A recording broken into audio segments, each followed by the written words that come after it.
back. I'm Kim Bailey and this is Floral Art Review, where we look at one of my previous competition pieces and feed it into our AI DesignEye to get an independent analysis of the design based on the principles and elements of design, which is how we are judged in competitions around the world. This week we're looking at a design with the title Monochromatic. This is always a challenge for me because monochromatic really, in the very strictest sense, means only tints, tones and shades of a particular colour. So if I try and use flowers, I get caught up in the stem or the foliage, and sometimes in a competition it will say that a limited amount of another colour, particularly foliage, is allowed to be used. But in this one it didn't say it, so I erred on the side of caution and made sure that everything was within the monochromatic palette of colour that I chose. So here I've got the base underneath, which is pretty much covered, is a slice of Banksia tree, and that has the browns and the rusty colours in it, and that's covered to a certain extent by some plaited water hyacinth. Now this was in its first life a placemat, and I have deconstructed that and used that as the spirals to go through. So you can, if you look at the top, you can imagine that was the centre of the placemat, and it spiraled down. What it does is gives me a lot of movement, gives me an opportunity to use that material throughout a design and bring it into the design. The stand itself is covered in jute sliver, so the byproduct of making string, jute string, and that's just wrapped on with paper covered wire with bind wire. There is the focal point is a gourd, a dried gourd, and then around that are some dried strelitzia leaves. And as you all know, there's techniques on the Floral Art Online site about how to do the dried strelitzia leaf technique, which is very, very simple and wonderful material to have to use in all sorts of designs. There's also a couple of pieces of wheat on one side of the design that brings in the agricultural feel, because this was for an agricultural show or part of an agricultural show. The design itself I was very happy with at the time. I'm still very happy with it. I think there's a couple of things that need to be changed. I think the gourd is probably a little bit too dominant, or it needs to be incorporated more into the spiralling of the design. And I'm disappointed that I can't see the base as much as I would have liked. So it'll be interesting for me to see what DesignEye has got to say, because this design placed first in the competition and it was also judged as the best in show at the time. So you can't be complaining about that, but I am interested to see what an independent analysis will tell me about the design. So let's go and have a look at what it's got to say. Looking at line, first of all, the key strength of this design is its dynamic use of line.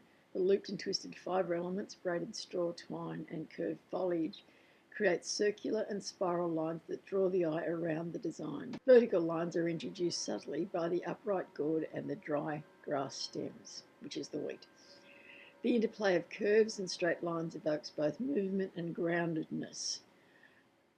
That's a good result in terms of line. Often it's difficult. We think of lines, well I do, as straight lines. So we have vertical, we have horizontal, we have diagonal lines. And sometimes I'll extend my thinking into that circular line, but not often into the spiralling of a line. So that's an interesting reinforcement for me that what I enjoyed about this design, the spiralling and the circular motion, has actually come through as one of the principles of the design. Form. The dominant form is the elongated gourd, creating a strong vertical centerpiece.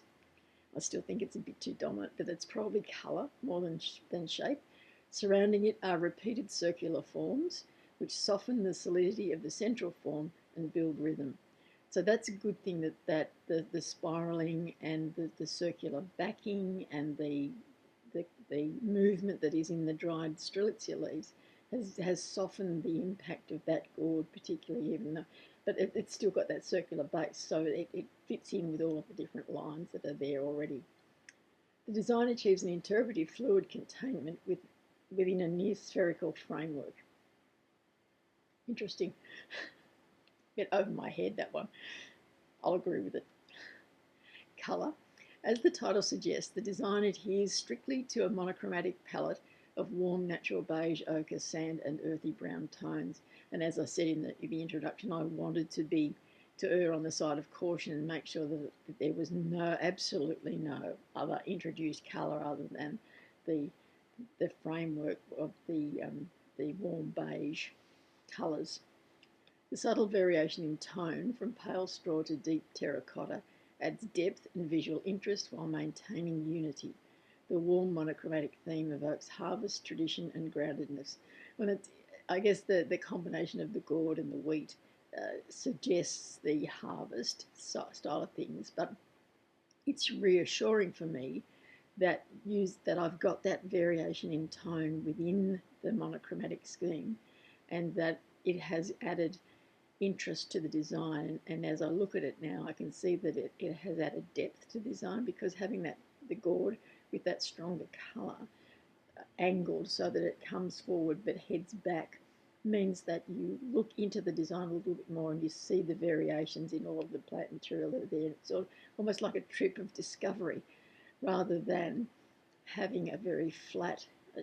My mind just doesn't work in terms of the flowers, because I worry about the colour inside a flower. So if you've got a yellow flower but it's got a black centre, then it's not monochromatic necessarily, depending on whether the judges consider black and white colours.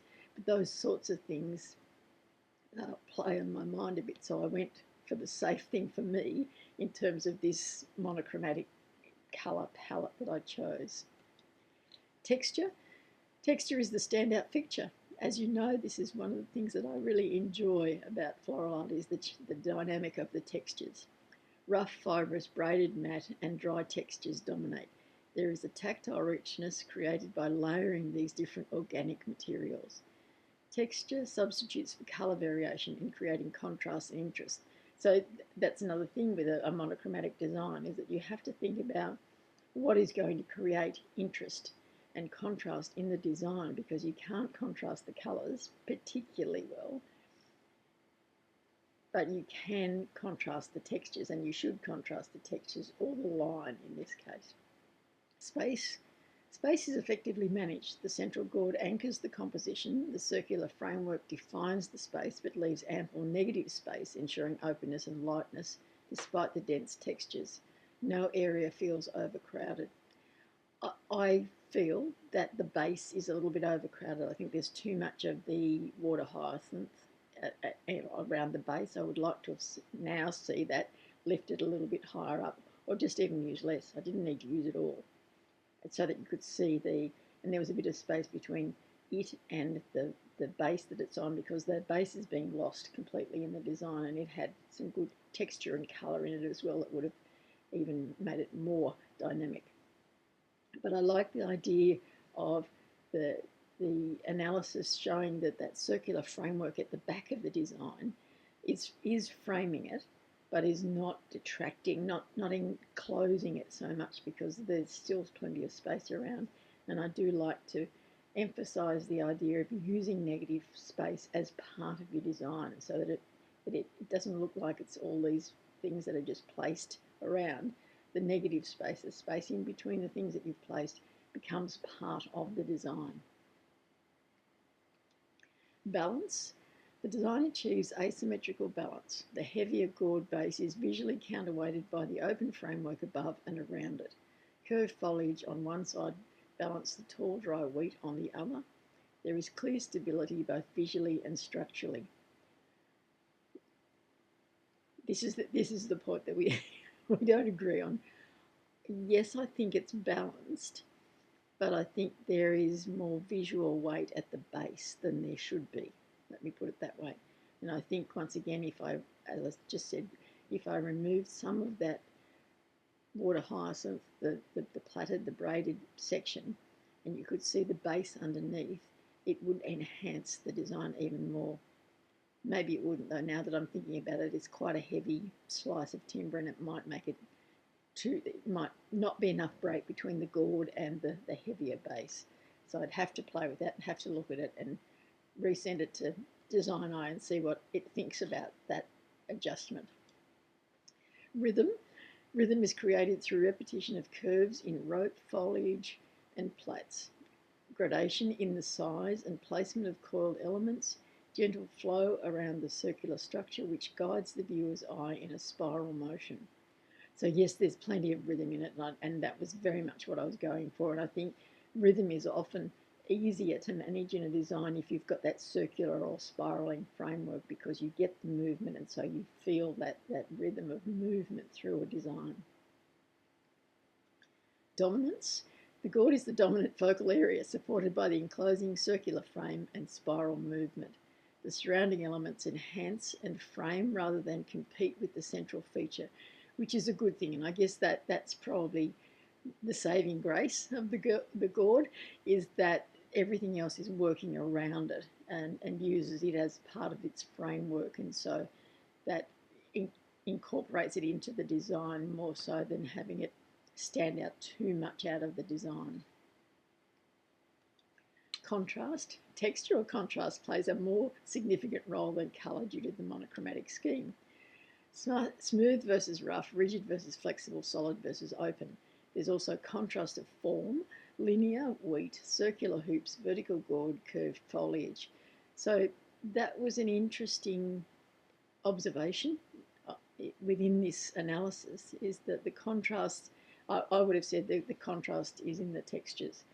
So once again, we have a little bit of learning for me out of this exercise of submitting this image to AI. And this is the beauty of me doing it and sharing it with you, is that it's very easy for you to do as well. You just upload an image, follow the instructions on the website, and you get back within about 24 hours this analysis of your design that you can work through, and you can have a look at the design, you can think about what you were doing at the time, what you were thinking, and how you wanted it to look, and look at what something independent is assessing in terms of the principles and elements of design. So it's a completely independent analysis of your design, and it's very, very helpful in terms of education.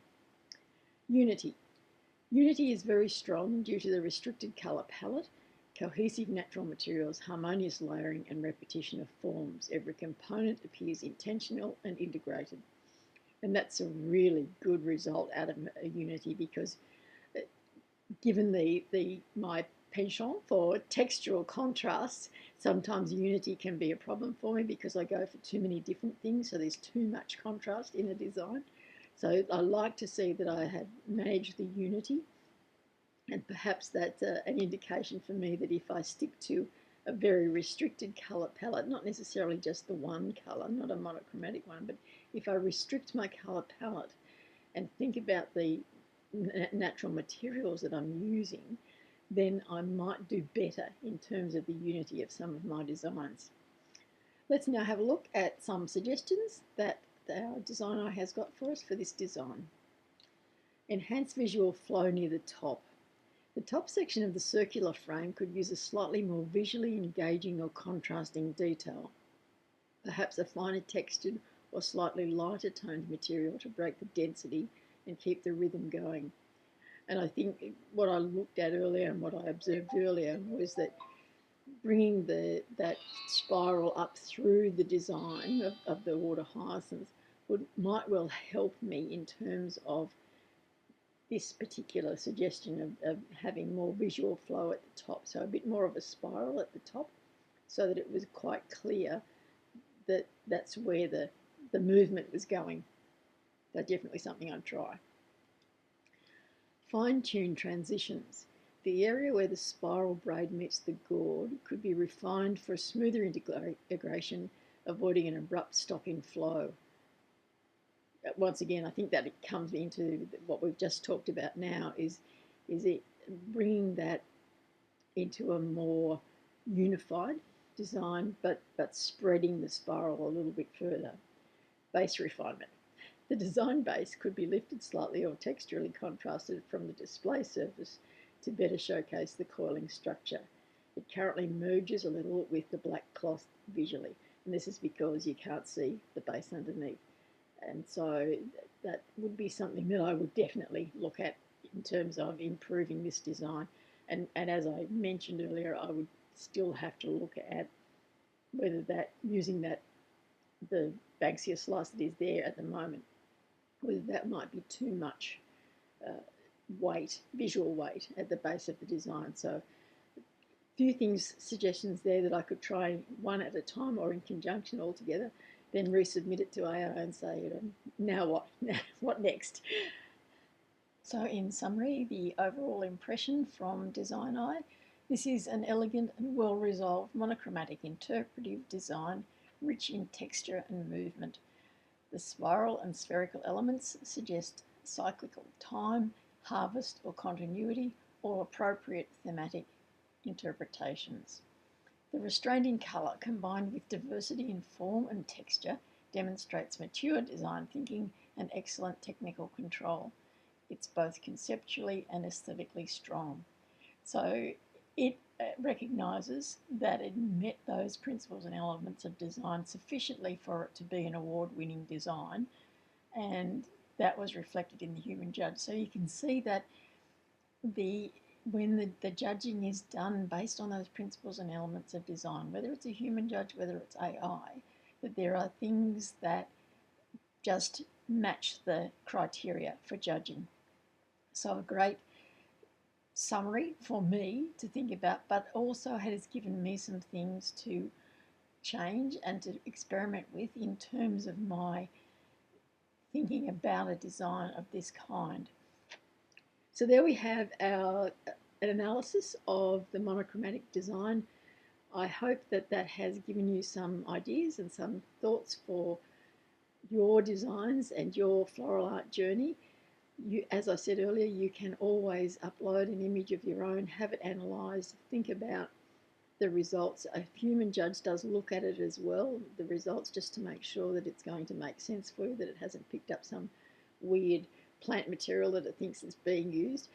And then we forward it on to you. So within, as I said, 24 hours, you should have your analysis back of your design, and that can help you. It has suggestions that you can try, suggestions that you can discount and say, well, that's not going to work in my competition or not my design style.